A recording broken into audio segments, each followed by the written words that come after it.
continues Live Bet Sunday on VSiN, the Sports Betting Network.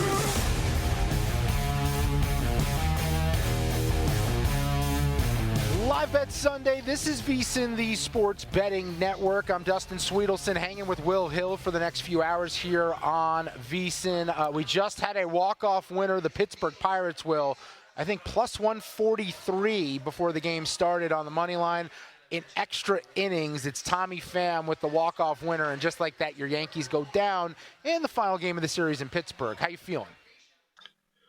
Well, I mean, when you got the chance in the 10th and the 11th with the ghost runner and you don't get a run home in either one, you can only outlast that for so long. So I don't like getting involved in these games that once they go to extra innings, it just feels like such a crapshoot. But they scratch a run home off Devin Williams. Yankees still take 2 out of 3 and kind of move on. Yankees starting pitching is not good. That would be my big takeaway. Will Warren, Carrasco, Stroman, Fried will be fine, but Carlos Rodon, okay, you'll get Schmidt back, maybe Heel back, but that to me is not big-time starting pitching whatsoever. No, that was not the plan. That was not the plan, and the Yankees will head to Detroit for a series coming up starting tomorrow, and that's where we stand when it comes to baseball right now. In the NBA, Lakers have a 20-point lead on the road in Oklahoma City. We're going to ask our next guest about that. We'll also get a bunch of plays coming up from Iggy Gilbert. You know him from the Fantasy Alarm, at IDP_Iggy over on X. And he joins us now via the Progressive Guest Line. Iggy, thanks for doing this as always, man. We'll get to a bunch of your plays because I know you have a lot. But first off, when I tell you the Lakers up 81-63 right now in Oklahoma City, what is your level of surprise there? Not much. I think the OKC narrative has been pushed up a little too much this season. I'm not going to call them a fluke, but people act like they're unbeatable. Like, just hand them the Western Conference. Never mind that this is the toughest Western Conference playoffs since Tim Duncan's been in the league. It's too much. It's a little hyperbolic for me. They're very beatable. Houston has a winning record against them. Denver went 2-2 against them this year. If the Lakers win this game and the next game, they have a winning record against OKC. So to me, it's not as surprising as I think a lot of the people would make it out to be. OKC is very beatable and a very tough Western Conference. Let's piggyback off that. If I tell you right now, OKC is not coming out of the West, who would you pick? It's so wide open. The Clippers are the 8th seed, and I could see them taking it with Kawhi Leonard, with Powell, with James Harden. Ivica Zubac is playing his best season that he's ever had on record. I personally think they're not looking great right now. I think they can win it, but we can't discontinue Houston. I mean, if Houston wins tonight against Golden State, we're probably looking at Houston a lot different than we were a week ago. So I think the West is as wide open as it's been in a long time, despite OKC having great wins. Dallas gave the formula to how to beat them. Now, does everybody have Dallas's defensive size that they had last year? No, but the formula is out there. Shai Gilgeous-Alexander has never made it to a Western Conference final. I'm not from Missouri, but he's going to have to show me. You're going to have to show me you can make it there. Iggy, I'm with you. I faded Oklahoma City. I have futures on Denver. I have a future on Golden State. They don't have veterans, right? You can exploit the lack of size at times. And then crunch time. We don't know who their crunch time scorer is outside of SGA if he gets locked up, because they don't play a lot of close games. So we haven't actually seen that play out. I am all about fading Oklahoma City. We're on the same page. So let's talk about this Rockets and Golden State game coming up. Rockets are catching 6 on the road. That total 224.5. And you look at what the Warriors have done lately. 5-game win streak for Golden State right now. The last 3 been pretty tough. Denver, Lakers, and Memphis. What are you going to do when it comes to Houston at Golden State? Man, I mean, Jabari Smith Jr. is the only player that's questionable on their lineup tonight. I get Golden State's been undefeated when they start that small ball lineup, but I mean, I think we're just sleeping on Houston. I mean, they've been great for the past 2 seasons, and they're quietly going about their business. And people are writing them off like, oh, you want to line up against Houston in the first round and the second round. I mean, but I don't know if that's the case. Alperen Sengun is playing like a true all-star. You also have the emergence of Amin Thompson, who's back and playing well. Jalen Green's playing well. Dylan Brooks is back from his suspension. I think he's going to have something to say to Draymond Green and Stephen Curry when he's over there. I think the spread is well within play right here at +6. I mean, you may not want to take them to win. I think they got a great shot to win, but +180, -110, just give me the spread. And they don't have to cover any kind of shenanigans late in the game in case the referees are biased towards Golden State or biased to Los Angeles. There's enough data out there to show that. So I like the spread +6 right here. I think they got it, guys. How do you navigate the last couple of weeks? The motivation can be wonky. The lineups can be wonky. This last week of the regular season can be very tough to handicap. How do you attack it? Yeah, I kind of look at off spreads. The spreads have been off lately. I think, particularly I was attacking Philadelphia, and then they spiked it up about 8 or 10 on whatever they were doing. And then they come back and covered against Milwaukee. I try to look at some player props, look at some veterans that might get some rest. But the truth is, 4 to 8 right now is 1 game separation in the West. I don't know if anybody in the Western Conference can take off. In the East, though, there's some teams that are pretty much set where they are, kind of some kind of like playoff seeding purgatory, if you will. So those are some teams that I look to take advantage of, kind of see if they'll pull their starters in the fourth quarter. I don't think too many people are in question for awards or all NBA teams and so forth. So I think a lot of the veterans on the Eastern Conference will be set some. Let's go to the Denver Nuggets hosting the Indiana Pacers tonight. You've got Denver laying 6.5. That totals 241, but you're going to go player prop.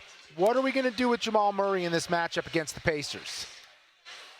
Yeah, his hamstring injury has been lingering, so we have to take that in consideration. But Jamal Murray is having his best statistical points per game season with 21.6. I know that sounds low for Jamal. We think of him being a 30-point guy, but he's never had that in a point per game basis because he's dishing it off to Jokic. Jokic is tired. Jokic has been the focal point, and Jamal Murray makes that team a different system, offensive system. He can create off the dribble, on the dribble. He can penetrate into the lane to get points. He can shoot from behind the arc. And of course, the two-man game with Nikola Jokic is probably one of the best this decade.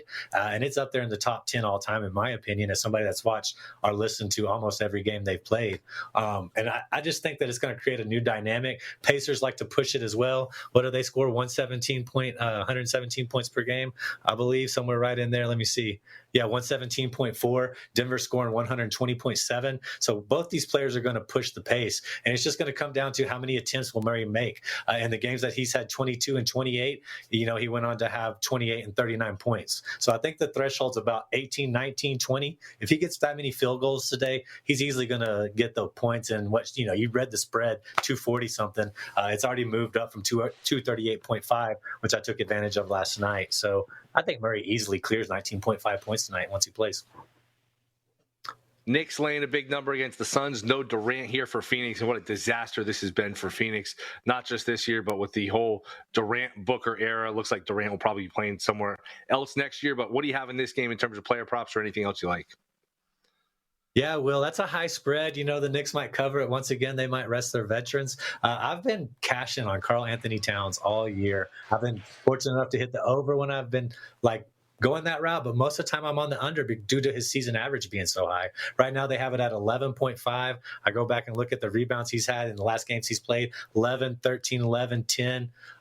So he hasn't gone over that. Mitchell Robinson, he hasn't gone over that in 3 of his last 4 games he's played. Mitchell Robinson's back. Josh Hart is getting double-digit rebounds, and they may not need Karl Anthony Towns. He's not a closer for the Knicks. If you watch their games, if he's in foul trouble or if they're having trouble defensively and need to lock down a player, they pull him. So I've been very successful in taking Karl Anthony Towns on the under this year, Will, and I'm going to do that again. I think it was at negative 125 the last time I saw it. Little juice, but I'm okay with that. Iggy Gilbert's with us, Fantasy Alarm at IDP_Iggy on X. And another play, bit of a hold your nose here. Wizards catching 19 right now on the road at Boston, total 226.5. We're going to take what they're calling the Washington Wizards right now, Iggy. Yeah, man. I have faith. 20.5. Where's the pride? You got to go out there and not lose by that much. Once again, Boston could be resting their players. I get it. They have one of those rosters that you can have 6 on one team and 6 on another, and both teams would probably make the playoffs, But 20.5 is a lot. Washington actually won a game recently against the Sacramento Kings here. Vying for a play-in position, and then they lost by 12 and 3 in 2 of their last other 3 games. So it's not all bad. I just think 20.5. I think this is the sports books teasing on Celtics fans and Celtics bettors, like the best team of the past 2 years versus the worst team of the past 2 years. Let's just jack that spread up and get people to bite on it. I like Washington to cover. I think they play a little bit better than people are anticipating, and that Boston pulls their starters. Check him out over at the Fantasy Alarm, also at IDP_Iggy on X. He's Iggy Gilbert, and he always hits us with a bunch of winners whenever he joins us on the program. Thanks for doing this, man. We'll do it again down the road. All right, fellas. Y'all have a great weekend, and thank you like always. An update in the women's national championship. Tell me if you've heard this before, Will. UConn is your national champion. Gino Auriemma racks up another one, 82-59, the final score. So UConn easily covers the 6.5, and the game goes over the 134.5 total. And UConn, they are your national champion. So you in Connecticut, you're very used to this. It's been a while. It's been about a decade, which this is becoming old hat. Basically, you win one every year if you're UConn. It's been 2016 was the last time. That was a long time ago. So Auriemma, maybe this is the cherry on top for his career. You wondered if he ever get one again. They kind of falling off the mountaintop with these other teams getting better, them taking a step back, but they win convincingly. It's funny to see them as a 2 seed, a 6.5, 7-point favorite, whatever it was in the final as a 2 seed over all these ones. But once Juju Watkins got hurt, the path opened up for them, and they are champions. And Dawn Staley in South Carolina go down in a major, major way. Another update, Major League Baseball. Yordan Alvarez in the 9th inning. Houston down 2, hits a 2-run home run, which is massive for the Astros. They need to get him going. They are now in the 9th inning, still runner on second for Houston right now with a chance to take the lead on the road. By the way, if you want to know where the money's going, then you need to become a VSiN Pro right now. Take advantage of VSiN's summer special for just $59 until August 1st. Go to VSiN.com/subscribe where you can see the DraftKings and the Circa betting splits. Know where the money is going, know how to place your wagers, and be a part of the sharp side of things. See percentage of bets versus percentage of handle on every game, every sport. VSiN.com/subscribe.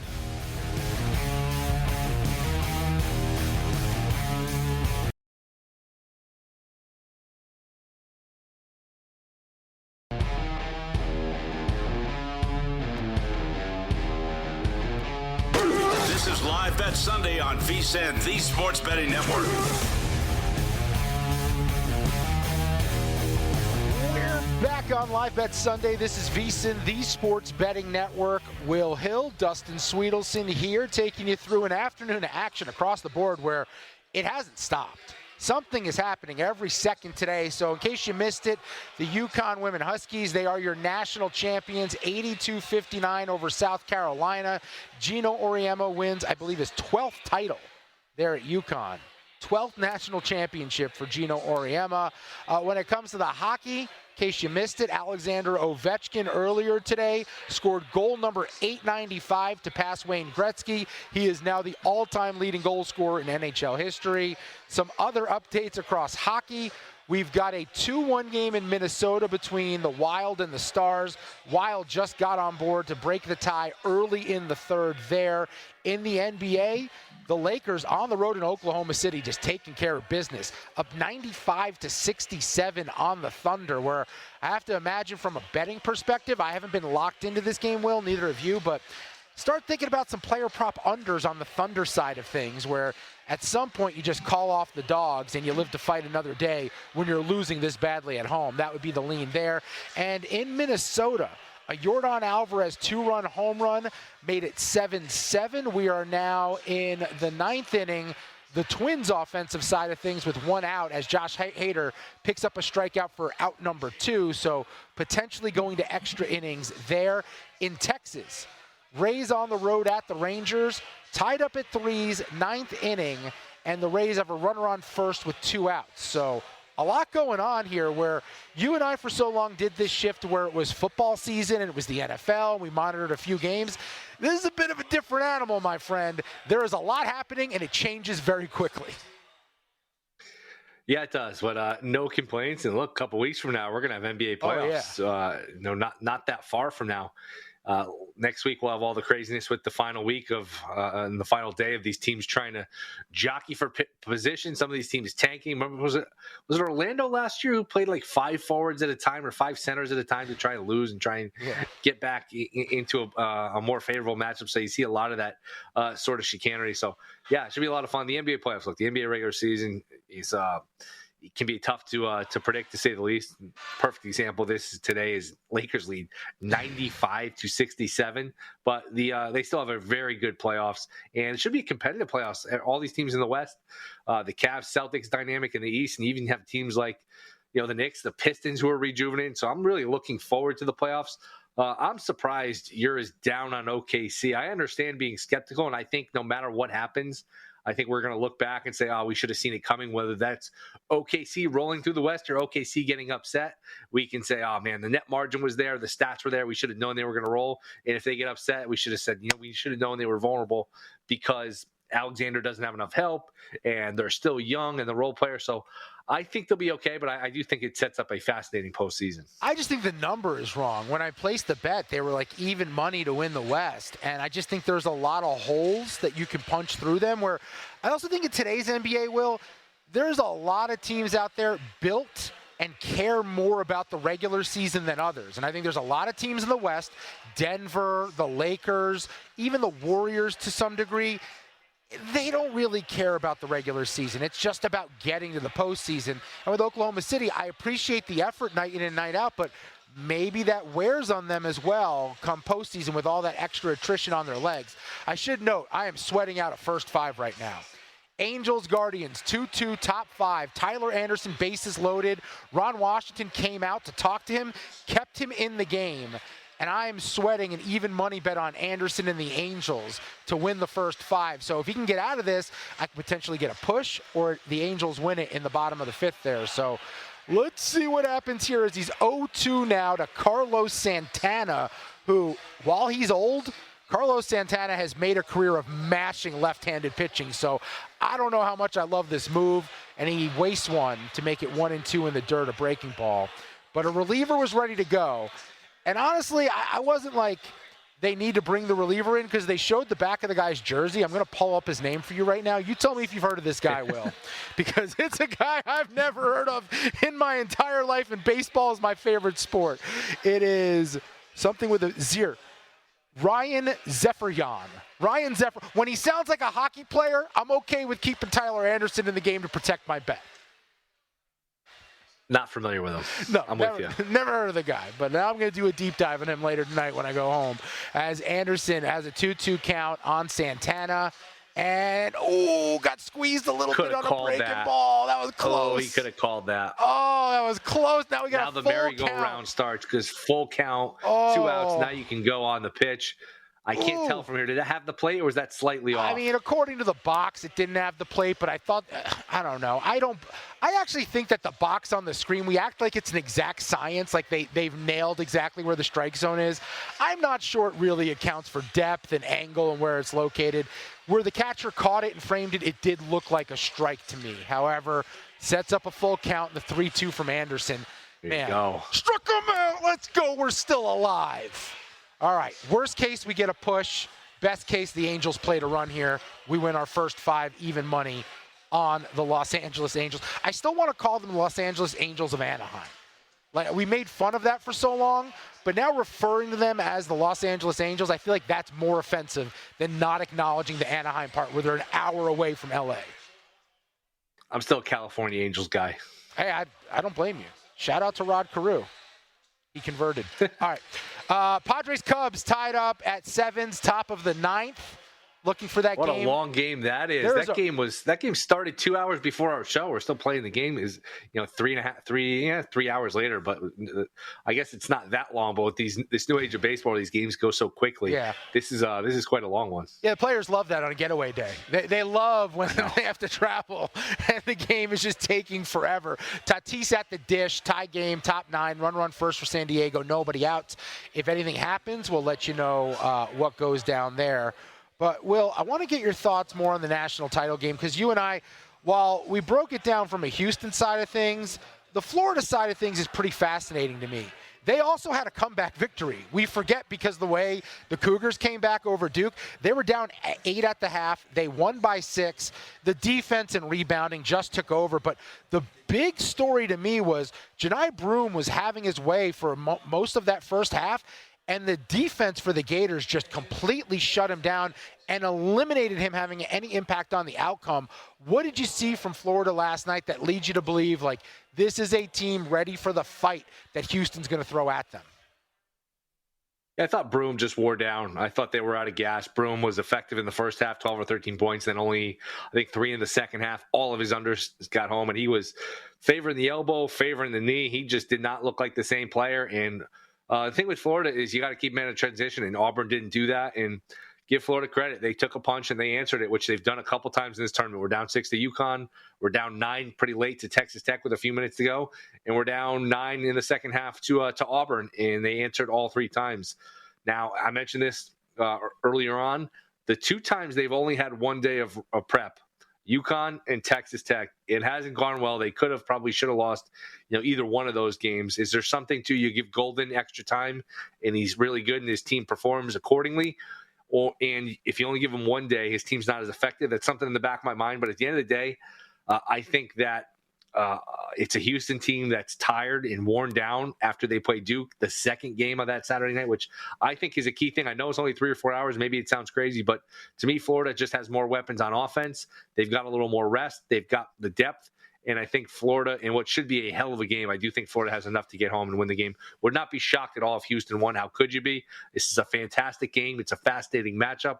I'm going to go with Florida. I can certainly understand the Houston side of it. What do you think? Yeah, look, Florida, a little bit different than Duke, where there are some veterans to rely on there on the roster, where I think the inexperience for a lot of the Blue Devils showed itself down the stretch. Houston, a much older team, a much more physical team, a better rebounding team, and that all kind of paid dividends for the Cougars, why they're able to make that comeback down the stretch and win the game. But there's one player on the floor between these 2 teams that's the X factor, and he's the best closer in college basketball this year. He's on a run like we have not seen in a very long time, and that's Walter Clayton Jr., first player in the Elite 8 or later to have back-to-back 30-point games since Larry freaking Bird. He's averaging 24.6 points per game in the tournament. I mean, I think there's a chance that if they lose, he could still win most outstanding player in the tournament. That's how good he's been. But we're talking going back to Kemba Walker, Shabazz Napier, Mateen Cleaves. It's one of the great runs we've ever seen by a college basketball player. And one of the great places, by the way, you can stay when you come to Vegas is one of the properties owned by Derek Stevens, the Circa Las Vegas owner that has the D, the Golden Gate, and, of course, Circa. And whether you want to go to the pool at Stadium Swim, you want to enjoy all the excitement in Vegas, you can save at any of those 3 properties with the promo code VSIN15. Book your stay now, circalasvegas.com. Use VSIN15. You'll get 15% off at any of those locations. Come down to Circa, the D, or the Golden Gate. Your Vegas adventure starts here. All right, we just touched on the Florida side of things. How about Houston? Kelvin Sampson, 69 years old, taking on 39-year-old Todd Golden. A fascinating national title matchup. We'll discuss that. Ryan Monceaux, who covers the Cougars, next on VSiN.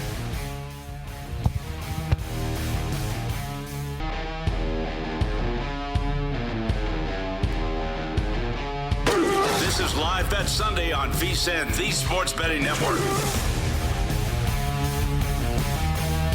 Live Bet Sunday. This is VSiN, the Sports Betting Network. I'm Dustin Swedelson. He's Will Hill, at not the Will Hill on X, at Dustin Swedelson for me. And download Will's podcast. Should Have Bet More is the name of the podcast, as we've got action all over the place in Major League Baseball. Will, we had our 4th walk-off of the day. The Texas Rangers in the bottom of the 9th topped the Tampa Bay Rays 4-3. Jonah Heim with the walk-off winner for Texas. And you mentioned earlier in the show, the Texas Rangers are the best team in the AL West. When you look at Seattle's lack of offense, their pitching has to be so perfect every single day. With everything the Houston Astros have lost over the last couple seasons from an offensive perspective and just like leadership, Alex Bregman and Kyle Tucker, and a couple years ago, Carlos Correa, and it feels like the pitching is always injured for Houston. If Texas just stays healthy, I don't see how they don't win the West. Are they the best team in the American League? Oh, you're saying American League. I mean, let's just think it through. I don't think is there anybody in the Central you like better than them? I don't put the Yankees ahead of the Rangers with their pitching. We'll see what Baltimore does. Baltimore's on off to a great start at 4-6. When you say they're pitching, there is an assumption being made that can't be assumed, and that would be Jacob deGrom. Because without Jacob deGrom, I have concerns about the Rangers' rotation. I thought it was great they got Nate Eovaldi to come back, but there's still, you're relying on Kumar Rocker right now, who was good today, but was also really bad his first start. Jack Leiter's on the IL with a blister. They'll get John Gray back at some point, but God, I feel like we've been talking about John Gray for like 15 years now. He's finally out of Colorado. Congratulations, man. But like, you've been through it. Been through a lot of wars. So I don't know how that shoulder is. I would love if that team could make a move and add an arm. They would be they would be able to separate themselves. But as far as the American League go, your odds have the Yankees 4-1, the Rangers 6-1, Houston plus 750, the Orioles plus 750, the Red Sox then plus 850. That's kind of your group right there up top. The problem is, if the Baltimore Orioles would make a trade for a freaking starting pitcher, they would be the best team in the American League. But instead, we have a situation where Seattle can't hit but can pitch. The Orioles can't pitch but can hit and have a million prospects that can't play in the majors because they're blocked by other elite prospects. Why are we not getting together and making a trade that benefits both parties at this point? I mean, it's April 6th. Who are you going to trade for? Who are you going to trade with? It's hard. I mean, if I'm Seattle, I'd say you let go of Luis Castillo. He's the oldest of those guys in the rotation, and he has the most wear and tear. He's still awesome, but he's not the pitcher he was a couple years ago. And I go ask for 2 or 3 of those bats from Baltimore. They don't have to be the best Yeah, I'm not doing that if I'm Baltimore. At his age, I'm not. I understand. That's the problem. When you have all these good young players, though, like people want to hold you over a barrel for. I'm not giving them 2 or 3 bats for a guy who's older. And like you said, he's not as good anymore. So I'm not sure. They also set a bad precedent, Baltimore, a year ago by trading 2 good prospects for Trevor Rogers, who's injured and not used, and also not that good of a pitcher. So there's an issue there with Baltimore. Alcantara could be the guy. Texas, Baltimore, the Yankees, Phillies, Dodgers could use some pitching with Snell going down. I'm half kidding with the Dodgers, but Alcantara will certainly be a guy that exactly. Who knows with them? That will there will be some bidding on it as long as he's healthy and pitches like he did a few years ago in his Cy Young year. That's a team that's going to draw some bidding. So let me ask you: 10 days into the season, what's the biggest story so far in baseball in your mind? The biggest story for me is that the Yankees, despite the injuries to their pitching staff, they have something. And the lineup is a little bit better than I anticipated it being. I think the New York Yankees are a lot of people right before the season started when Cole went down, they were already flexing that their miss the playoff bets were going to cash on your Yankees. Yeah. They also have a bit of a fun vibe about them. And I don't know if I've been able to say that about the New York Yankees in quite a while, where I'm watching a team play, and I think guys like Jazz Chisholm add to that, where you're like, okay, this is a group that feels together, that feels like they have something, and they may have to make a move in season, but I like what I've seen out of your Yankees so far. Yeah, I thought they were fun last year with Soto and Judge, but sure. I know what you mean. How about Atlanta? Do you think Atlanta's struggles are real? Yes, and the problem is you're dealing with all these injuries. And by the way, you mentioned Sandy Alcantara. The Braves and Marlins rained out today. Alcantara's not going to start tomorrow for the Marlins because his wife is having a baby, so he's out for a little bit there. The Braves, plus 550 to win the National League. I do think Atlanta gets healthy at some point and figures it out, but the problem isn't just the injuries. It's the injuries and what they add to with who you're relying on. So now, because the Braves are dealing with so many guys on the shelf, you have Chris Sale as your ace, who's a guy who has not thrown a lot of innings over the last 6 or 7 years. Ronaldo Lopez, who they put on the IL, he was another guy who you're going to have to rely on more. He then hits the IL, and he hasn't thrown a ton of innings. You've got guys just in a funk offensively. I think when the weather warms up, the ball will fly out of that ballpark a little bit more, just because it's actually at a higher elevation than you would think. I think it's like top 3 or 4 in terms of elevation in Major League Baseball, which you would never think about because the city of Atlanta does not have a ton of mountains outside of Stone Mountain. I think this stuff is real for Atlanta, but they are a team with so much talent that come like May, June, July, they could go on a 20-3 run, and all of a sudden they're right back in the mix on everything.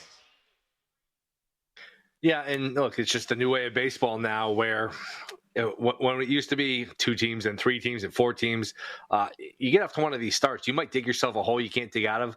With 6 in the wild card now, and look, it's a little different than National League. National League's really good, but as long as you can find your way to 87, 88 wins, you're going to have a good shot to make the playoffs. That being said, Arizona, look at what's going on in the NL West. Arizona, I think, is legit. I know Marte's on the IL, but that's a good team. The Dodgers are going to win 1 million games. You got the Phillies, you got the Mets, you've got San Francisco's off to a good start. Central's going to get a spot. You might put yourself in a position now. They thought, I think they probably looked at this weekend. All right, we can get back on track. 0-7 going into play with Miami or hosting Miami.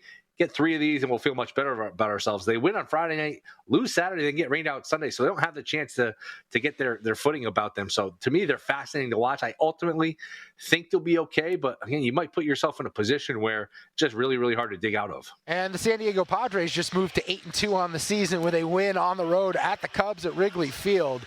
8 runs on 13 hits for San Diego. They end up getting the win. And honestly, it's impressive when your starter is as bad as Kyle Hart was to start the game, doesn't get out of the first inning, 5 earned runs allowed, 4 walks, and you come back and win the game. You're showing me something as a team. And I think San Diego is a team that people wondered about this year just because, look, they have a lot of talent. They have pieces that make sense. But, like, is the pitching good enough for the long haul of the season? Feels like from the bullpen, they lost a few pieces that mattered down the stretch for them. And San Diego, coming out of the gate swinging the way they are, I think they're going to give now no one's the Dodgers, but they're going to give the Dodgers a lot of fits all season long.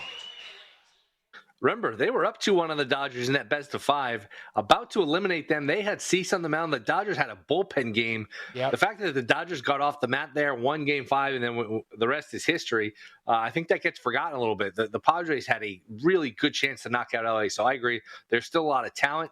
We'll see what the ownership, the money, if their willingness to spend continues and just continue to add players, because the last few years, they've just been relentless in adding talent, even going back to, what was it, the year they added Kimbrel and Justin Upton about a decade ago. They just seem to constantly be in on guys. Soto, you go down the line, they're just, Darvish. They're constantly adding talent. So they're a good organization. They're aggressive. I agree. You can't count them out. And you have Tatis, who is maybe poised for an MVP type season with all of his talent. I feel like all the troubles are behind him, maybe, hopefully from their standpoint at this point. So I agree. Still a super, super talented team. And speaking of the Dodgers, Blake Snell hit the IL, shoulder inflammation for him. The Los Angeles Dodgers 9-1 to start the year. Of the previous 35 MLB teams who started a regular season 9-1, 9 of them ended up winning the World Series that year. Now, they did lose to Philly today, but just worth noting when it comes to them. By the way, if you're watching us, listening to us, I need you to know the VSiN Watch app, you can just get that and watch it very easily there. Also, you'll get clips from all of the shows sorted by topics. You can go back and watch any of your shows that you like to watch here on VSiN. So become a VSiN Pro today, and you can get the VSiN Watch app. 24/7 live access to audio and video streams. Big screen streaming straight to your smart TV. And as I mentioned, the quick access to clips by sport tailored to your interests. That is the best feature we're offering right now. Download the VSiN Watch app on your phone, your tablet, and your smart TV. Watch VSiN anywhere on the VSiN Watch app today. Some NBA games about to get going. A lot of big spreads in play, though. I don't have any official plays this afternoon, so we will skip that for a moment. But we're going to get the Houston Cougars side of things when we return. Ryan Monceaux going to join us. He covers the Houston Cougars. Get thoughts into how Kelvin Sampson has turned that program into one of the best we've seen across any sport over the last few years. And can they recapture some of the emotion, the energy, the way they beat Duke? Will this be a letdown spot in the national title game against the Gators? He'll break that all down when he joins us next. This is Live Bet Sunday, VSiN, the Sports Betting Network.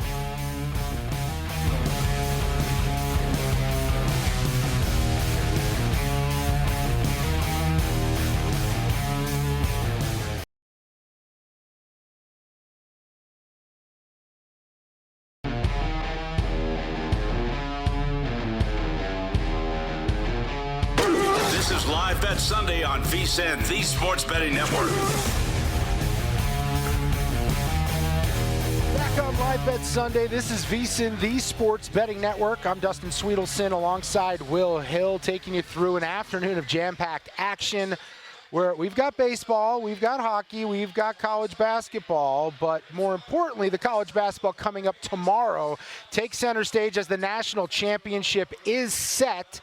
The Florida Gators taking on the Houston Cougars in the national title game. The Gators laying 1, that total 141.5.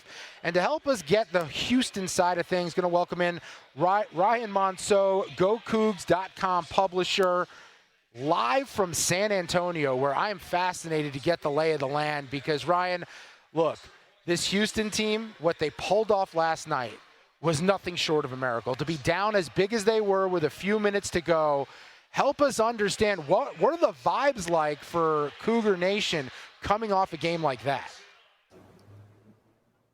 You have to first understand this is a fan base that is used to disappointment in big moments. The Final Four in '83, 6 other Final Fours before this one. And, they're not the best offensive team, but they have come back and done this time and time again. This is the 5th time they've been down 5 at the half and won this year. So some people expected it, but Cooper Flagg hit a 3 with about 3 minutes to go to put them up 9. And I think everybody kind of was like, all right, just wasn't Houston's night. But on the ensuing possession, U of H did what they do. Miss a shot, offensive rebound, miss a shot, offensive rebound, block shot, offensive rebound, and then a putback. And the way this U of H program defines that is that's a perfect trip down the floor.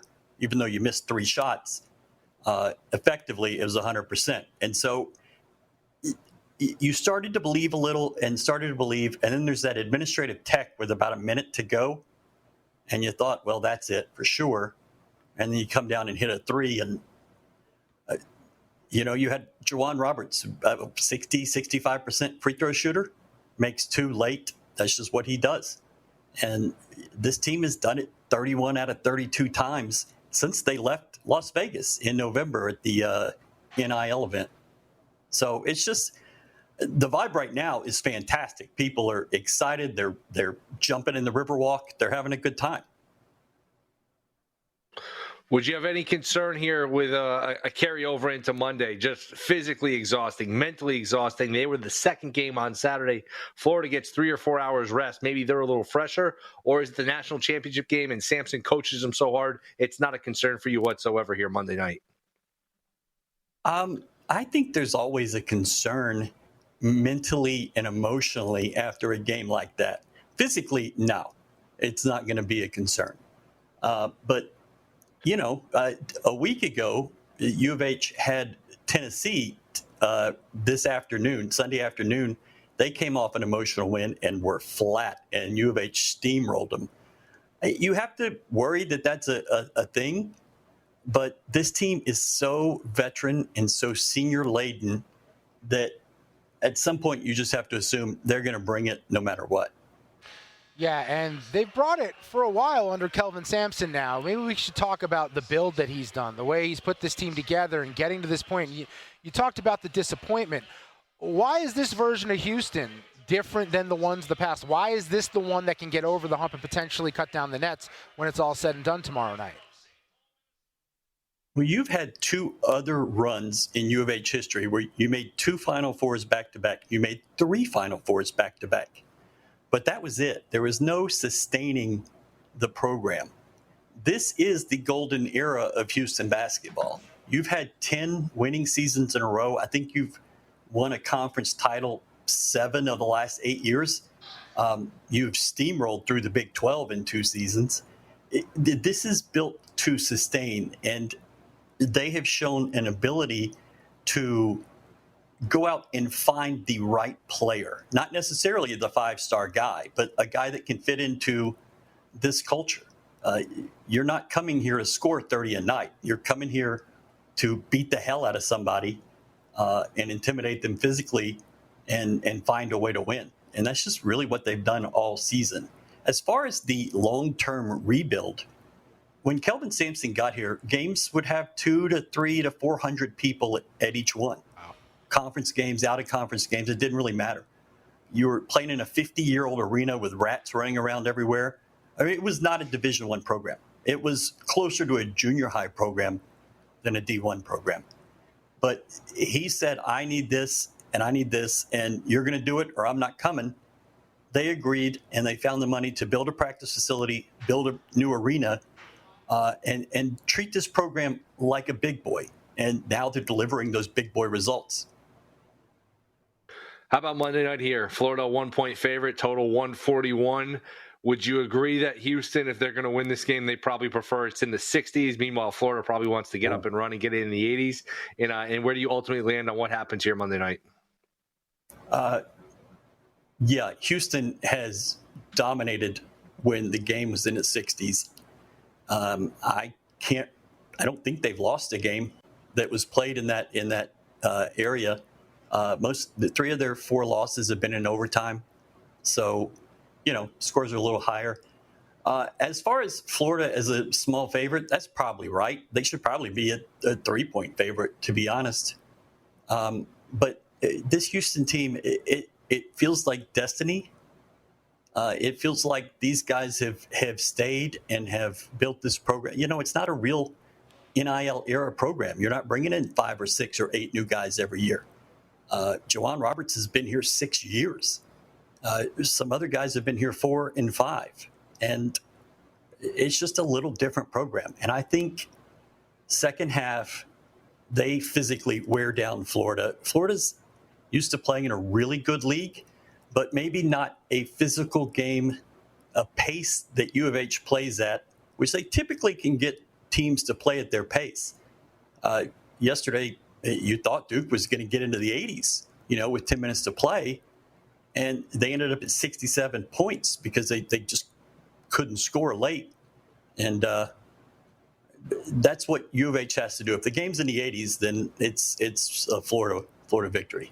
Ryan Monceaux with us, GoCougs.com publisher. Progressive Guest Line brings you Ryan. So when I look at most outstanding player award, and by the way, to go with everything we're talking about with Houston and Florida tomorrow, is this could essentially be another home game for Houston, because all those Duke fans who planned on staying until Monday likely selling those tickets to Houston fans as we speak right now. But I'm looking at the most outstanding player market, and I'm curious. LJ Cryer is obviously the shortest member of Houston at plus 130. However, Emmanuel Sharp is 15-1. Juwan Roberts is 16-1.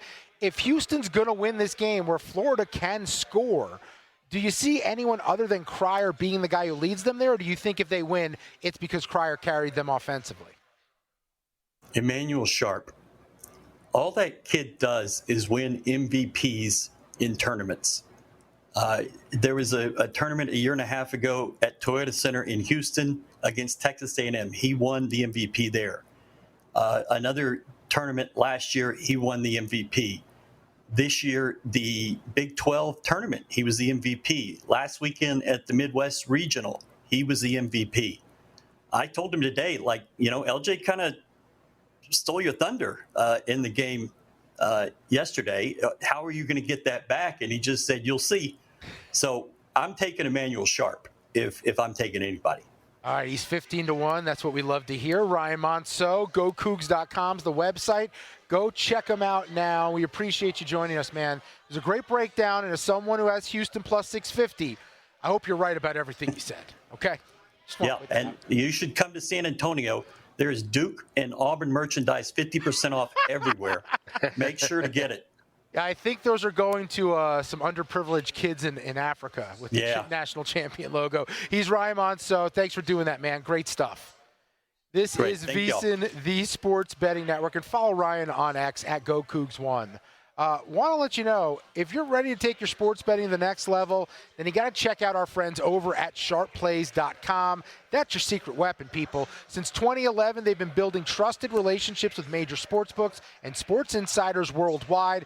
They provide daily updates on what top professional sports bettors and betting groups are wagering on, so you're always ahead of the game. But that's not all. They've just launched a cutting-edge AI betting analyst that provides even more selections and reports, giving you the edge that you need to win. You can check out Sharp Play's free content anytime, get real-time betting action reports, alerts, and more through email and X directly from the pros. Plus, explore all their records, including detailed online logs, right on the website at sharpplays.com. With Sharp Plays, you're joining a team that's never had a losing year. What do you have to lose? Start today and get access to the best betting insights at sharpplays.com. A lot to update you on the other side of the break. NBA, college basketball. The crown is being decided as we speak. All that and more coming your way on Live Bet Sunday.